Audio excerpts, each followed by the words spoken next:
Então, pessoal, hoje o vídeo é sobre vetorização, truques para facilitar a nossa vida e para demonstrar como não se faz uma vetorização para licenciamentos ambientais, para cadastro ambiental rural.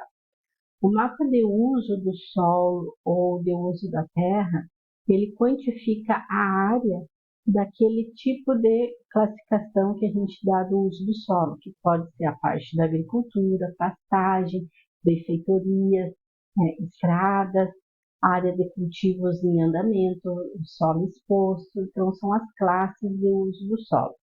Quando a gente começa a vetorizar, a gente começa a criar, padrões de vetorização. O primeiro deles que eu crio é o cálculo de área. Tá? Eu crio uma camada, aqui nós vamos vetorizar a agricultura, eu crio essa camada, normalmente eu trabalho no EPSG UTN, em coordenadas planas. Esse meu projeto aqui é no Rio Grande do Sul, tá? Então aqui eu tenho uma propriedade que tem a parte de vegetações remanescentes, tá? Diferentes tipos de vegetação, de estágios de vegetação e um uso do solo para agricultura e pastagem. Tá? Então, como é que eu faço? Eu começo a criar pequenas regras para facilitar e diminuir esse erro aqui. Ó. Esse principal erro aqui, esse foi um cliente que me enviou, tá? E aqui começam essas questões, esses espaços em brancos que na hora de vetorizar a pessoa não usou uma ferramenta muito simples que a gente usa. Tá? E esse espaço aqui, eu posso mandar preencher automaticamente, tem um plugin já que foi lançado essa semana que eu vi o vídeo, poderia, né? Seria uma solução. Mas o que acontece? A ideia é você não ter esse erro. Tá? Então essa é a minha função do vídeo hoje. Mostrar o que é, como que não é para fazer. Tá? Isso aqui a gente vai vetorizar de outra forma e mostrar como é que facilita isso.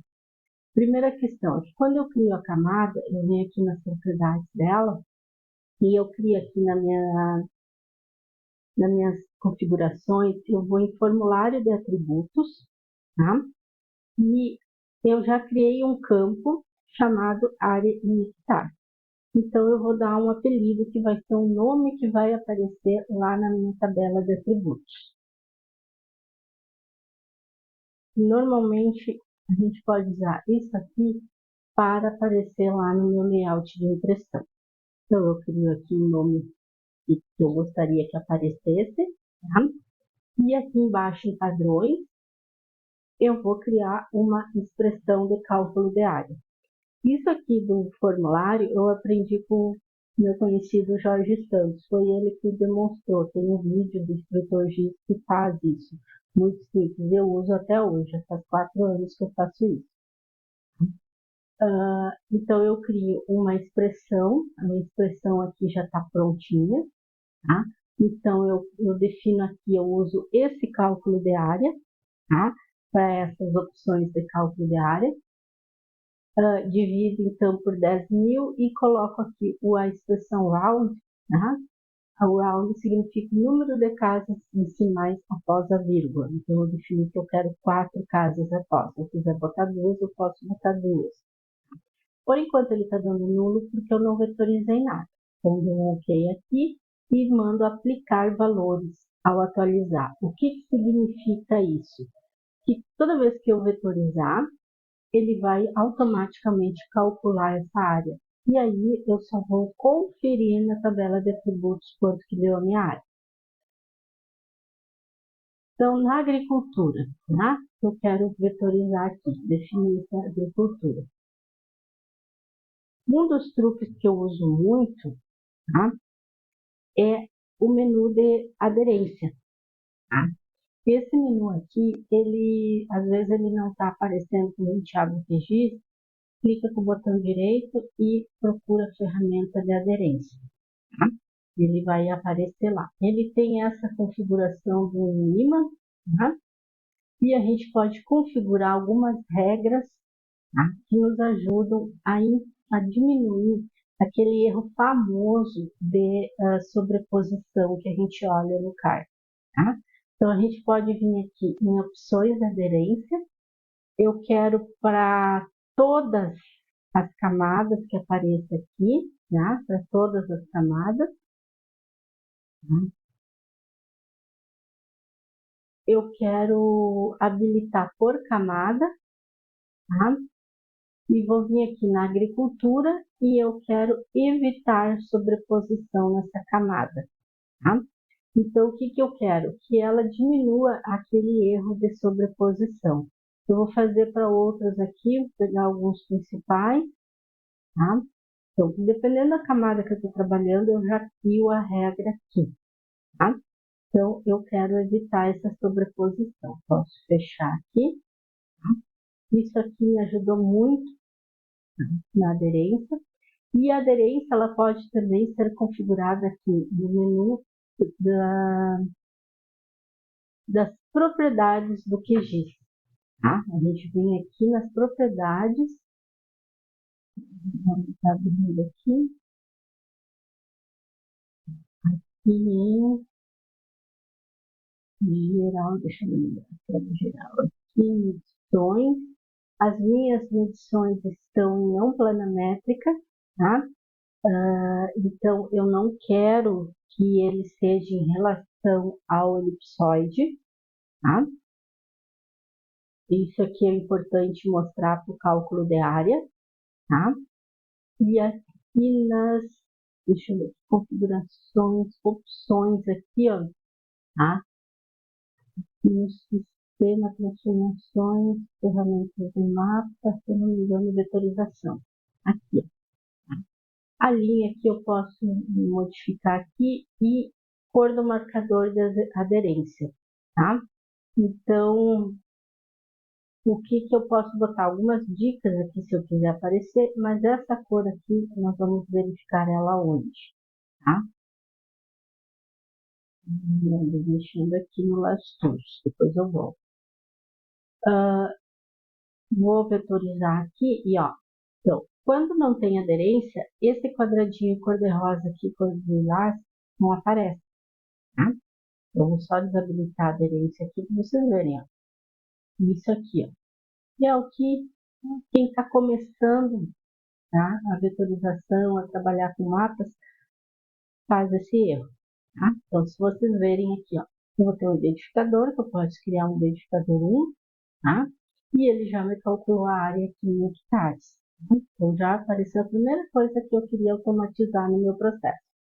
Vou cancelar e vou agora ligar a aderência. Ó, a diferença, né? Passei o mouse perto e, ó, aqui eu estou usando um outro truque que eu uso para vetorizar quando eu quero formar uma curva, né? Para não ficar dessa forma aqui, eu uso essa opção aqui também, tá? Em vez de segmento, eu digitalizo em curva.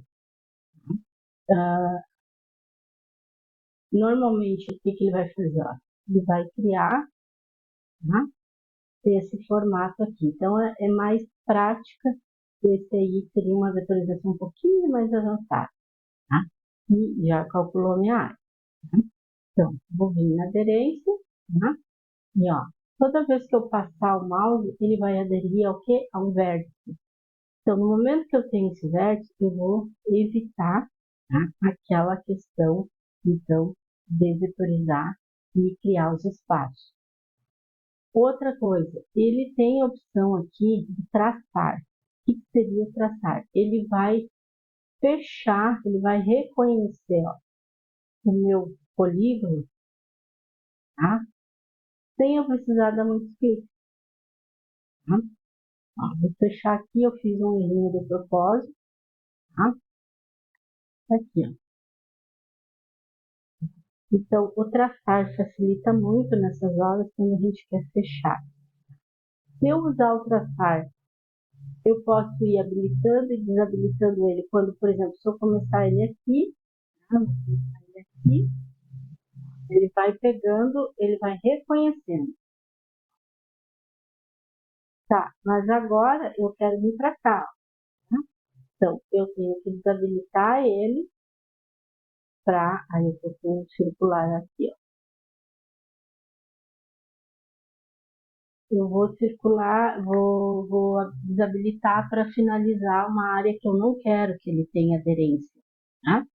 Então, gente, são pequenos truques. E olha a diferença aqui, ó. Não tem sobreposição, tá? Então, se eu fizer isso aqui, ó, olha aqui, ó, a feição adicionada pelo mesmo geometria intersectada é inválida. Tá? Então, aqui a gente diminui aqueles erros que a gente vê que ocorre no CAR. Tá? Tem muito CAR que foi feito nas pressas que permitiu que ocorresse esse tipo de coisa. Então, esse foi o principal objetivo de eu mostrar para vocês, tá? Lá as configurações da aderência, que ela evita esse tipo de questão. Tá? E aí ele não permite, então não adianta nada eu dar um ok. Tá?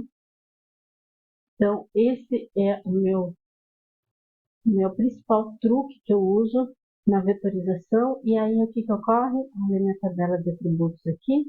Tá? Já tenho o cálculo de área. Ah, eu quero saber o somatório? Eu uso o menu de estatística aqui do somatório. Tá? Tenho aqui a camada que me interessa, que é a agricultura, e mando calcular a área. Está aqui, ó. Quantas, né, quantas linhas possuem na minha tabela de atributos e a soma dessa área. Tá? Depois disso eu vou colocar lá na minha tabela final, no meu layout, se eu quiser mostrar o cálculo de área. Então, esse é o vídeo, gente. Ficou um pouquinho maior do que normal, tá? Mas a ideia é essa. Diminuir esses erros aqui, ó. Então, eu sempre começo por hoje, tá? Eu começo a vetorizar vegetação remanescente, a parte da hidrografia, as APPs, tá? Eu já faço o cálculo da APP e aí aos poucos eu vou fazendo esse preenchimento. Ah, daria para fazer por diferença? Dá. A questão é que eu vou demorar mais tempo para revisar os erros de vetorização da diferença, porque eu vou ter que apagar algumas coisas do erro da diferença também. Outro truque que eu uso muito, tá? Que aqui aparece também, eu vetorizei uma estrada, né? Tem uma estrada vetorizada. A estrada, ela é uma benfeitoria, ela é um uso do solo, sim, tá? Então, o que eu faço? Eu faço um buffer, às vezes eu faço ele temporário, às vezes eu salvo ele como buffer estrada. Normalmente eu uso a distância de 6 metros, então 3 para cada lado. E aí eu faço a vetorização pelo buffer e não pela linha da estrada, tá? Aí ele fica uma coisa mais regular aqui da estrada, tá? Obrigada pela atenção, um bom 2025 para nós.